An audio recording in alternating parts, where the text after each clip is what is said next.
Assalamualaikum, nama saya Nila Rahma Fauzia. Saya akan menjelaskan materi tentang elektrografimetri. Elektrografimetri adalah salah satu metode analisis kuantitatif berdasarkan pengendapan atau pendepositan logam pada elektroda dengan bantuan arus listrik dan dapat digunakan untuk menentukan kadar suatu logam tertentu dalam larutannya. Dalam proses ini, sampel larutan dilakukan melalui elektrolisis reduksi elektrokimia menyebabkan analit mengendap pada katoda. Hasil pada katoda ditimbang sebelum dan setelah percobaan, dan perbedaan dapat digunakan dengan menghitung persentase dari sampel dalam larutan. Logam yang akan ditentukan di dalam larutan harus berbentuk kation, di mana kation ini akan berpindah ke katoda selama elektrolisa dan menempel sebagai logam bebas. Dan ada juga beberapa logam yang mengendap di anoda selama proses elektrolisa. Secara ideal, endapan harus melekat kuat pada elektroda, rapat dan halus, sehingga apabila dicuci, dikeringkan, dan ditimbang, tidak menyebabkan kehilangan berat. Ini adalah prinsip dasar elektrografimetri. Analisis secara elektrografimetri didasarkan pada prinsip sel elektrolisis, di mana penentuan jumlah listrik yang menyebabkan reaksi reduksi komponen pada anoda dan proses oksidasi pada anodanya dan variabel waktu menjadi sangat penting.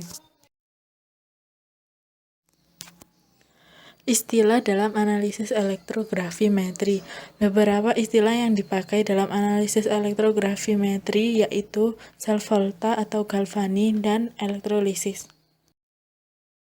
Sekarang kita lihat gambar rangkaian sel volta atau galvani. Reaksi kimia yang terjadi pada bejana sebelah kanan merupakan reaksi reduksi dari ion tembaga menjadi logam tembaga. Hal ini menyebabkan massa elektroda tembaga bertambah.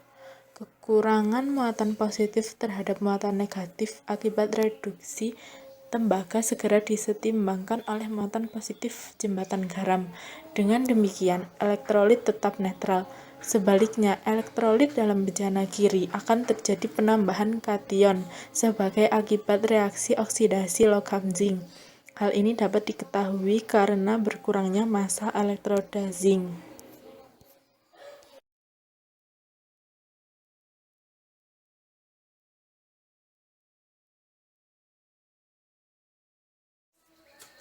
Selanjutnya adalah hukum yang mendasari analisis elektrografimetri.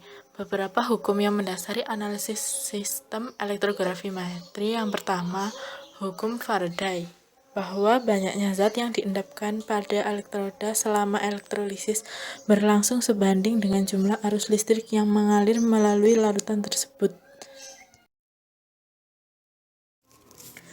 Yang kedua adalah hukum Ohm. Kuat arus yang mengalir melalui suatu penghantar berbanding terbalik dengan tahanan dan berbanding lurus dengan tegangan. Selanjutnya adalah aplikasi elektrografimetri. Yang pertama adalah constant current electrolysis. Cara ini hanya dapat digunakan untuk logam-logam yang mempunyai E0 kurang dari E0H dari logam-logam dengan E0 lebih dari E0H. Contohnya pemisahan Cu dari Cd. Yang kedua, kontrol cathode potential electrolysis, yaitu untuk pemisahan logam dengan beda E0 relatif kecil. Contohnya pemisahan Cu. Terima kasih sudah menonton video penjelasan saya. Saya mohon maaf bila ada salah kata dan salah ucapan. Dan semoga video ini bermanfaat untuk kita semua. Wassalamualaikum warahmatullahi wabarakatuh.